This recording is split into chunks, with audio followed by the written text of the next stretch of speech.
안녕하세요. 저는 30대 후반 여성입니다. 혹시나 제 나이나 이름 같은 게 노출되면 누군지 알아볼 것 같아서 가명으로 말씀드릴 테니 전국에 계신 30대 후반 김미나 씨들이 이 사연으로 오해를 사는 일이 없었으면 좋겠네요. 제가 이렇게까지 가명으로 사연을 신청하는 이유는 제 개인적으로 이런 일을 당했다는 게 너무 수치스럽고 아직까지도 믿기지 않는 일들이기 때문입니다. 그럼에도 제가 이렇게 사연을 남기는 이유는 요즘 젊은 분들께서 SNS를 많이 하시잖아요. 모두 다 그런 건 아니겠지만 특히 SNS를 자주 하는 연인분들이 있고 또 여자 관계가 복잡해 보이거나 이성을 자주 상대하는 분들을 만나고 계신다면 저처럼 이런 불상사가 일어나지 않길 바라는 마음에 사연을 신청했습니다. 저희 집은 어려서부터 동네 마트 또는 식품 공장 등의 식재료들을 유통하는 일을 해왔었습니다. 그래서 저도 굉장히 풍족하게 자란 편이었죠. 그렇게 유복한 시절들을 보내왔다 보니 주변에선 시세 많은 친구들도 있었고 반면에 굉장히 좋아하는 친구들도 많았습니다. 그러다 어느덧 대학교를 가야 할 나이가 되었고 부모님은 제가 가고 싶은 곳으로 가라고 하셨지만 부모님이 여태껏 일궈 오신 사업을 제가 물려받아 더 확장시켜보면 어떨까라는 생각을 했습니다. 그래서 물류유통학과를 가게 되었고 복수 전공으로 마케팅도 전공하여 열심히 공부를 하고 졸업을 했었죠. 그리고 나선 유통 관련 회사에 들어가 일을 했습니다. 바로 부모님 회사로 들어가 일을 할 수 있었지만 잘 나가는 회사들에 입사해 더 많은 걸 배우고 싶었기 때문이었고 부모님도 그런 제 의견에 동조해 주셔서 처음 사회생활을 그렇게 시작하게 되었습니다. 어느덧 저도 직장인이 된 지 3년 차가 되었고 나이가 그때쯤 27살 정도 되었으니 주변에선 언제 결혼 소식 들려주냐며 아우성이었었죠. 제가 간간히 만나오던 남자친구들은 있었지만 모두 제 신념 때문에 떠나가 버렸거든요. 제가 지켜오던 건 바로 혼전순결이었는데요. 뭐 딱히 신앙이 있거나 그런 것 때문은 아니고 부모님이 하시던 일을 지켜봐오면서 항상 말조심, 행동조심을 해야겠구나 느꼈기 때문이었어요. 부모님이 하시던 일이 유통 쪽 일이다 보니 소문이라는 게 빠르다고 하지만 생각보다 더 빠르더라고요. 그리고 사실에 비해 많이 왜곡되거나 부풀려져서 결국엔 다리 다쳤다라는 이야기가 다리 하나가 없어졌다 이렇게 변질되는 걸 보고 자나깨나 항상 조심해야겠구나 느껴왔었습니다. 그런데 제 남자친구들은 그런 절 이해를 못했습니다. 요즘 시대가 어떤 시대인데 조선시대 여자같이 구느냐 등등 헤어질 땐 무슨 말을 못하겠습니까? 아무튼 그런 모습을 보니 전 더욱더 혼전순결을 지켜야겠구나 생각했죠. 주변 친구들은 저더러 남자가 다 늑대 같은 건 아니야 라며 이야기했지만 전 전혀 반대였습니다. 오히려 이 일로 쓰레기 같은 놈들은 확실히 거를 수 있겠구나 생각이 들었거든요. 그러던 중 부모님께서는 그날 아주 기분 좋은 웃음을 띠며 집으로 들어왔습니다. 그래서 무슨 일이 있냐고 물으니 아니 미나야 너 혹시 예전에 20년 전에 살았던 마을 기억나? 라고 물어보더니 거기 동네 친구분을 우연히 만나게 되었다고 하더라고요. 뭐 이야기를 들어보니 동네 친구 2명이 결혼을 했고 부모님 회사를 물려받다가 1년 전에 쫄딱 망해서 지금 식당을 해볼까 고민을 하며 여기저기 돌아다니던 와중에 본인들과 마주쳤다고 하는 게 아니겠어요. 그래서 저희 부모님이 식자재 쪽은 빠삭하게 알고 있었고 그쪽과 거래를 맺기로 했다고 하더군요. 잘 됐다 싶었죠. 그렇게 몇 개월 정도 친구분들 가게에 식자재들을 납품해 주었고 워낙 질이 좋았던지라 입소문이 나면서 대박 맛집이 되었다고 했습니다. 그래서 그 친구분들께서 맛있는 저녁을 사주겠다며 저도 데리고 나오라고 했죠.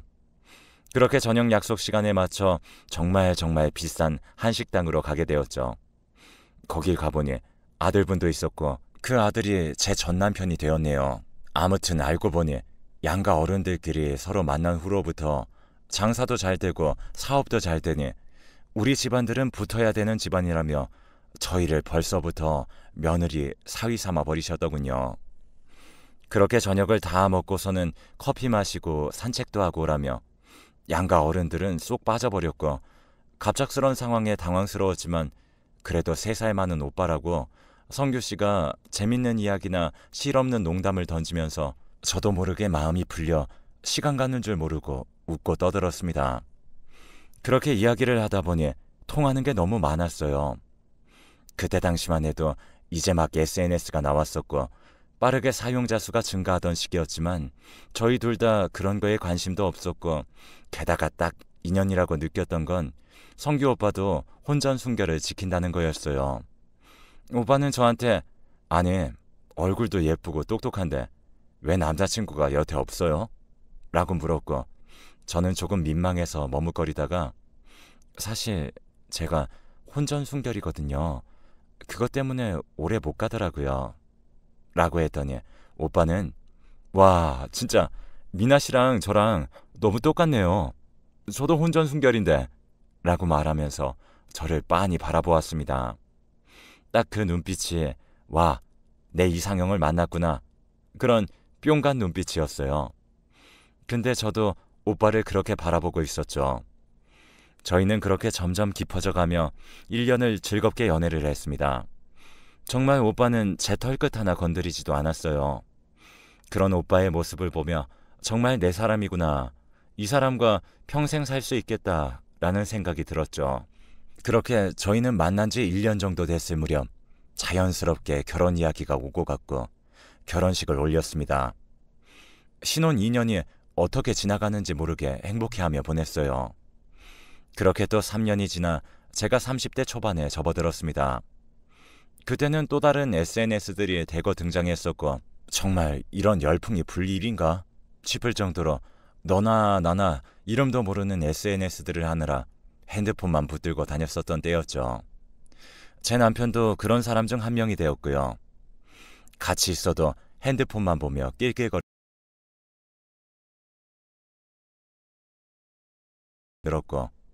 남편은 어렸을 적 유학을 갔다 온 적이 있는데 그 경험을 살려 어학당 쪽에서 일을 하고 있었거든요. 그러다 보니 어학당 쪽에 시간을 맞춰야 한다며 조금 같이 있다가 나가버리고 주말에도 거의 집을 들어오지 못할 정도로 바빴었습니다. 여기서도 조금 이상했던 점은 남편의 학벌이었습니다. 저는 그저 그런 대학을 나온 줄 알았더니 S대 경영학과 출신이었더라고요. 그때 당시 시부모님들이 부모님 사업을 물려받아 한창 경영할 때여서 본인도 그 과에 갔다고 하던데 그런 남편이 왜 지방에서 어학당만 하는지 조금 이해가 되지 않았어요. 남편 말로는 그 S대도 부모님이 과에 뺑뺑이를 돌리며 귀에 딱지가 않도록 S대만 들어가면 너 하고 싶은 대로 살게 해주겠다고 약속했던 터라 그래서 들어간 거라고 했습니다. 그렇게 유학도 갔다 오고 졸업을 하자마자 어학당에 들어가게 되었다고 하더군요. 그래서 남편은 자신의 아이한테 자기도 모르게 그럴까봐 무섭다며 아이를 낳지 말자고 했었습니다. 그 후 몇 번이나 졸랐지만 남편의 입장은 강경했고 아무튼 그런 남편의 얘기를 들으니 마음 한켠이 짠했습니다. 그런 부모님의 기대가 이 사람에게 하나의 상처가 되었구나 생각하니 조용한 어학당에서 일을 하고 싶어하는 마음도 아이를 가지고 싶지 않은 마음도 다 이해가 되었습니다. 그런데 또 하나의 문제는 어학당에서 오래 일하지를 못했습니다. 조금 적응될까 싶으면 다른 곳으로 가고 또 적응될 만하면 다른 곳으로 계속 옮기고 남편과 진지하게 이야기를 몇 번 한 적이 있는데 거기 있는 외국인들이 자꾸 찝쩍거려서 귀찮아 옮겼다고 하더라고요. 저도 듣기론 어학당 쪽 여자들이 한국 남자랑 결혼하면 한국에 정착할 수 있으니 그렇게 꼬리를 친다고 듣기는 했지만 그 정도로 심할 줄은 몰랐었죠. 남편이 쏟아내는 이야기에 제 남편의 고충이 이해가 됐습니다. 남편과 제가 워낙 성적으로는 보수적인 편이라 그런 사람들과 계속해서 지내야 하는 게 큰 스트레스일 것 같아 어디로 옮기건 말건 본인이 힘들어서 옮기겠거니 했죠. 그게 추악한 남편의 본 모습을 들추게 되는 계기가 될 줄도 몰랐고요. 아무튼 잘 지내던 저희 부부는 남편의 잦은 야근과 주말에도 일을 나가니 혼자 있어야 하는 외로움과 같이 있어도 SNS만 구경하며 낄낄거리는 남편의 모습으로 저희는 점점 멀어지기 시작했습니다. 그러던 어느 날 남편이 SNS를 보더니 갑자기 정신이 나갔네 이거? 라며 핸드폰을 던지며 욕을 하는 게 아니겠어요. 제 남편이 거의 욕을 안 하는 편이었기에 너무 깜짝 놀랐고 저는 놀란 가슴을 진정시키며 핸드폰을 들었는데 인별그램엔 웬 외국인 여자가 아기를 안고 있는 피드가 보였습니다. 남편은 갑자기 저한테 달려와서는 핸드폰을 낚아채고 왜 남의 핸드폰을 봐? 주웠으면 그냥 갖다 주지? 라며 씩씩거리더라고요. 저는 너무 황당해서 뭐 오빠 숨겨둔 자식이라도 돼? 그리고 우리가 남이야? 좀 볼 수도 있지. 라고 저도 모르게 내뱉었는데 남편이 갑자기 저에게 다가와서는 입 함부로 놀리지 마. 그 말대로 되는 수가 있으니까. 라며 침대방으로 문을 쾅 닫고 들어갔습니다. 순간 저도 머리끝까지 화가 치밀었어요. 아니면 아닌 거지 저렇게 화낼 일인가 라며 짜증나던 순간 친구가 했던 말이 갑자기 떠오르더군요. 며칠 전 만났던 친구 얘기에 의하면 야, 미나야. 요즘 애들이 계정을 따로 만들다 보니 상대가 바람펴도 모른대. 라는 얘기에 야, 어떻게 그게 가능하냐? 계정을 2개나 만들 수 있다고? 했더니 역시 김미나. 조선시대 컨셉 아직도 못 버렸구나. 2개가 뭐야? 여러 개도 만드는데. 라며 해줬던 말이 갑자기 생각이 나는 겁니다. 저는 뭔가 남편이 수상하다는 걸 느꼈고 그날 저녁 친구와 만나 남편의 인별그램을 샅샅이 뒤지기 시작했죠. 처음에 친구는 야, 너네 남편 깔 게 어딨니? 의심할 걸 의심해라. 라며 귀찮듯 뒤질 생각도 안 했었는데 1시간 정도 지났을 무렵 세상에 비밀은 없다고 남편의 추악한 모습과 마주하게 되었죠. 남편의 계정은 7개나 되었습니다. 저에게 보여준 계정은 그 계정 중 하나로 저와의 일상을 올리거나 사랑꾼의 면모를 톡톡히 보여주는 그런 계정이었습니다. 그런데 나머지 계정 6개가 다른 여자를 사랑하는 사랑꾼의 모습을 담은 일상이었습니다. 그런데 남편이 화를 냈던 건 아마 그 여자 중 한 명의 자신의 계정에 아이 사진을 올리며 남편을 언급했기 때문이란 것도 알게 되었죠. 남편의 계정은 모두 그냥 연인 컨셉이었거든요. 그걸 본 저는 손이 벌벌 떨렸고 친구도 그 소문으로만 듣던 이야기를 눈앞에서 마주하고는 굳어버렸습니다. 남편이 워낙 제 친구들에게 잘하기도 했고 소문난 애처가였던지라 주변 친구들 모두 자기네 남편들이 성규씨 절반만이라도 닮았으면 좋겠다라고 말할 정도로 워너비 남편이었기 때문에 충격이 엄청났었죠. 저도 그 모습을 보고 나니 여태까지 1시간도 저한테 시간을 내어줄 수 없었던 날들이 그래서 그랬던 거였구나. 나랑 있던 시간에도 바쁘게 자기 전까지 손에서 폰 한 번 안 놓고 있었던 이유가 이거였구나. 조각나 있던 의심의 조각들이 자기 자리를 찾아 딱딱 맞춰지더라고요. 그렇게 제가 정신을 거의 반쯤 놓고 시체처럼 있자 옆에 있던 친구가 너 이대로 이렇게 가만히 있을 거냐면서 쓰레기 분리수거해야 되지 않겠어? 라고 하고는 도와주겠다고 하더군요. 저는 여태까지 저한테 몹쓸 말을 했던 사람들이 있었어도 그런 사람하고 싸워봤자 속만 뒤집어지지 냅두자 하며 보복 같은 건 생각하지도 않았던 사람이기 때문에 그냥 조용히 이혼이나 해야겠다라고 생각했는데 친구의 말을 듣고 나니 갑자기 그놈에게 내가 당하고 지냈던 시간을 조금이라도 갚아주고 싶다는 오기가 생겼습니다. 일단 친구는 증거를 모아야 한다고 했어요. 친구의 추리 능력은 상상 이상이었습니다. 거의 프로파일러급이었죠. 6개의 계정을 모두 뒤져 그녀들이 살고 있는 곳을 추적해 나갔고 어학당을 통해 그녀들의 신상까지도 다 알게 되었습니다. 지금이야 워낙 신상에 대해 알기 어려워졌지만 그때까지만 해도 누구 지인이다, 돕고 싶어서 그런다 이런 이유면 신상을 얻는 건 별로 어렵지가 않았습니다.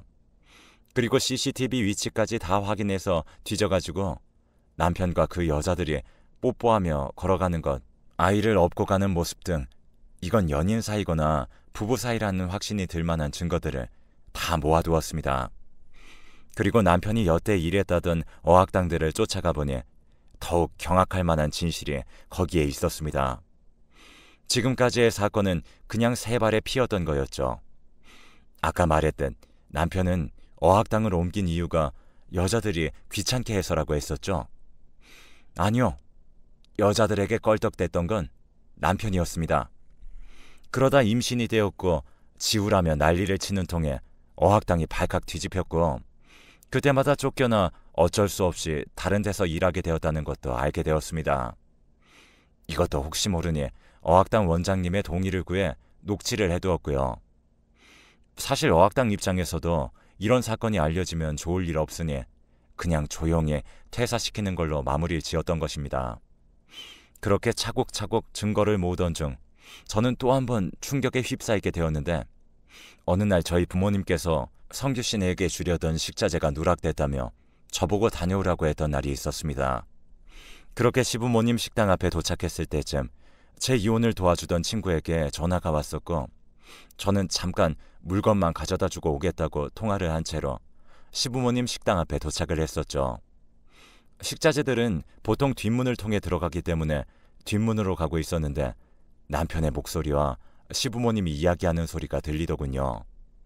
무슨 이야기인지 궁금해서 살금살금 다가가 들었는데 남편의 실체를 알게 된 것보다 시부모님들의 실체를 알게 된 게 20배 정도 더 충격적이었습니다. 이 모든 일들이 벌어지고 있던 건 시부모님들의 계산된 계획이었어요. 우연히 저희 집이 식자재를 하게 되었다는 걸 알게 된 시부모님들은 그걸 이용할 수 있는 장사를 해보자 했던 거였고 아들과 결혼시키는 데까지 성공을 했었죠. 그런데 알고 봤더니 그 비싸고 질 좋은 식자재들을 사돈이란 이유로 저희 부모님께 돈도 안 주고 있었습니다. 그러면서 뻔뻔하게 아니 있는 것들이 더 난리라더니 이번에도 돈을 안 주면 더 이상 납품 안 하겠다고 웃기지도 않는 쇼를 하지 뭐냐? 라며 이야기를 하더라고요. 그러면서 아들한테 지들이 그럴수록 지 딸내미 속이 썩어 들어갈 텐데 멍청한 것들 이러는 겁니다. 알고 보니 남편의 바람도 시부모님들의 계획이었습니다. 그렇게 돈 달라고 할 때마다 미나한테 모질게 굴어라, 딴 여자 만나라 하면서 부추겼던 거죠. 저희 부모님께서는 제가 여태 연애란 연애도 제대로 안 해서 애 탔었는데 모처럼 마음에 든다고 만나는 사위다 보니 괜히 저 사람들 눈에 나면 딸 고생시킬까봐 그 몇 푼 안 받으면 어떠냐 해서 참고 참았던 것 같고요. 그런데 그 액수가 점점 커지고 요구하는 것이 많아지니 이번엔 돈 안 주면 끊어버리겠다고 했었던 것 같습니다. 그러니 아들과 머리를 맞대고 그 다음 어떻게 협박할지 궁리하던 중이었고요. 저는 더 이상 듣고 참을 수가 없어서 들고 온 식자재들을 집어 던졌습니다. 그랬더니 시부모님과 남편이 숨 넘어가듯 놀라더군요. 그러더니 시어머니가 저한테 어디서 이렇게 버릇없이 굴어? 네 부모가 널 그렇게 가르치디? 라며 제 부모 욕을 했습니다. 저도 더 이상 참을 수 없었죠. 어머니, 저 다 들었어요. 저 가지고 협박해서 부모님께 식자재를 뜯어내요? 라고 말했더니 어머니는 절 보며 어머 얘 말하는 것 봐라. 뜯어내? 남의 집 귀한 아들 줬더니 그깟 식자재 하면 얼마나 한다고. 내 더러워서 안 받는다. 하며 저에게 식자재며 그릇 모두 집어던지며 정신 나간 사람처럼 돌변했습니다. 그때 갑자기 경찰들이 들이닥쳤고 거기 있었던 남편과 시부모님 모두 폭행건으로 잡혀 들어갔어요. 알고 봤더니 통화 중이었던 제 친구가 미리 경찰에게 연락을 해 혹시나 폭력을 휘두르면 바로 들어가 달라고 부탁을 해두었던 것입니다. 그렇게 빼도 박도 못하게 바로 현장에서 잡혔으니 방법은 저희 쪽에서 합의해주는 것 말고는 없었죠. 저희 부모님도 경찰서로 와서는 자초지종을 다 듣게 되었고 저희 부모님은 시부모님에게 어떻게 사람의 탈을 쓰고 이럴 수 있냐고 하니 시부모님 쪽에선 오히려 더 뻔뻔스럽게 나오며 저희 부모님 얼굴에 침을 뱉고 제 욕을 하는 게 아니겠어요. 그러면서 분하지? 쳐봐. 네 딸년 내가 또 쳐버리기 전에 라며 계속 도발을 했습니다. 하지만 저희 부모님도 장사한 지 30년이 넘으신 분들이라 그딴 심리전에 넘어가시지 않았죠. 경찰분들에게 이것도 다 추가폭력건으로 기재해달라고 요청했고 시부모님들에게 다가가 딱 한마디 하더군요. 내가 장사를 30년 넘게 하면서 이런 뻔한 심리전에 넘어갈 줄 아셨소? 앞으로 이 바닥이 얼마나 무서운지 몸소 겪게 될 거니 징역 가더라도 빨리 나올 수 있게 딱 그 정도만 합의해 주겠소? 라고 하시며 저와 집으로 돌아갔습니다. 그리고는 바로 이혼 소송을 준비했습니다. 여태까지 준비한 명백한 증거에다가 어학당 원장님들의 증언들, 그리고 남편에게 당했던 여성분들까지 고맙게도 증인으로 나서주셨고, 또 거기에다 지금 폭행건으로 잡혀있으니 위자료 재산 분할 모두 믿을 수 없을 만큼 크게 받아 승소했습니다. 남편 쪽은 정말 돈 한 푼 없이 탈탈 털리게 되었죠. 그렇게 돈을 받고는 먼저 저희 부모님이 그동안 손해보셨던 금액들을 메꿔드리고 증인을 서주셨던 원장님들의 어학당에 통 크게 기부를 했습니다. 그리고 피해 여성들이 한국에 털을 닦고 살 수 있게끔 식당을 차려드렸고, 그분들도 사업을 점점 키워나가시면서 자기 같은 처지에 있는 분들에게 또 식당을 내어드리며 아름다운 선행을 이어가고 있죠. 그리고 남편 쪽에는 6개월의 징역, 2년의 집행유예가 때려졌고 6개월을 받았다며 좋아하더니 출소 후 1년이 되던 날 저희 집에 와서 무릎 꿇고 다시 합치자더군요. 저희는 절대로 안 봐줬습니다. 저희는 그렇게 4년이란 시간을 참고 참으며 지옥 속에서 보냈는데 아직 한참 멀었다고 더 고생하고 오라고 내쫓았어요. 제가 처음 이야기를 꺼낼 때 유통업계 쪽 소문이 무섭다고 말을 했던 거 기억하실지 모르겠는데, 남편 쪽에서 먼저 던진 눈덩이 하나가 지금 눈사태로 번져 본인들이 감당하기 힘들 정도로 소문이 괴상하게 퍼졌습니다. 뭐 어떤 사람들의 말을 들어보니, 아니 그 이신의 가족 얘기 들었어? 이신의 아들이 사고 쳐서 낳은 애만 해도 수십 명이어서 애들로만 학교 차릴 수 있다더만. 그리고 또 다른 분은, 아니 그 이신의 가족 얘기 들었어? 그 어학당에서 불쌍한 여자들 등쳐먹은 돈만 20억이 넘는야. 대출까지 받아내가지고 그걸로 비싼 식당을 운영했다더구만. 세상 말세요, 말세. 라는 소문이 돌았고, 다행히 이 바닥뿐만이 아니라 어딜 가도 그런 소문을 피할 수가 없었죠. 이걸 보고 나니 정말 이 바닥 무섭구나. 다시 한번 또 그런 생각이 들었습니다. 유통업계는 전국구거든요. 아무튼 저도 그 일이 있은 뒤로 퇴사를 하고 부모님의 회사의 운영을 돕고 있습니다. 타국의 여성들에게 일자리를 제공했다는 소문이 또 눈덩이처럼 불어나 남몰래 몇 억씩 고아들에게 기부한다더라, 어려운 사람들 식자재 다 대준다더라 등등 선한 식자재 유통업자들로 소문이 나 더 많은 사람들이 저희 회사를 찾게 되었죠. 아무튼 사연을 신청할 때 말했던 것처럼 제가 다 일반화하는 건 아니지만 너무 SNS에 빠져서 산다거나 이성들이 우글거리는 곳에서 연인이 일한다면 정말 잘 알아보고 돌다리도 두들겨보는 마음으로 확인해 보셨으면 좋겠습니다. 평생 같이 살 사람인데 그런 확인 정도는 해봐야 하지 않겠어요? 아무튼 모두 행복한 연애생활, 결혼생활 하시길 바라겠습니다.